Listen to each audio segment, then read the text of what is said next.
बदलापूरमधील लहान मुलींवर झालेल्या अत्याचाराच्या घटनेनं संपूर्ण महाराष्ट्र हादरलाय. त्याचे सर्वत्र तीव्र पडसाद उमटत असून कोल्हापूर शहरात आज महिलांनी रस्त्यावर उतरत या घटनेचा निषेध केलाय. ठाकरे गट महिला आघाडी आणि अखिल भारतीय मराठा महासंघाच्या महिला आघाडीच्या वतीनं छत्रपती शिवाजी महाराज चौकात जोरदार निदर्शनं करण्यात आली. राज्याचे गृहमंत्रीपद देवेंद्र फडणवीस यांच्याकडे आल्यापासून कायदा आणि सुव्यवस्थेचे धिंडवडे निघालेत. शिंदे फडणवीस सरकारच्या काळात महिला सुरक्षित नाहीत असा आरोप यावेळी करण्यात आला. पोलिसांचा वचक नसल्यानं गुन्हेगार मोकाट सुटलेत.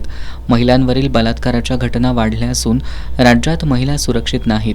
त्याला सर्वस्वी गृहमंत्री देवेंद्र फडणवीस जबाबदार असून त्यांनी राजीनामा द्यावा अशी जोरदार मागणी यावेळी करण्यात आली. दरम्यान ठाकरे गट महिला आघाडीच्या वतीनं बदलापूर घटनेतील संशयित आरोपी अक्षय शिंदे याच्या प्रतिकात्मक पुतळ्याला चपलांचा हार घालत त्याला प्रतिकात्मक फाशी देखील देण्यात आली. ठाकरे गटाच्या या आंदोलनामध्ये माजी नगरसेविका प्रतिज्ञा उत्तुरे, रीमा देशपांडे, तेजश्री पाटील, विद्या गायकवाड, शुभांगी साळुंखे, सुजाता सुतार आदी महिला सहभागी झाल्या होत्या. तर अखिल भारतीय मराठा महासंघाच्या महिला आघाडीच्या वतीनं करण्यात आलेल्या आंदोलनामध्ये शैलजा भोसले, सुनीता पाटील, गीता हसूरकर, संयोगिता देसाई, बीना देशमुख, संपत्ती पाटील, आयशा आगा आदी सहभागी झाल्या होत्या.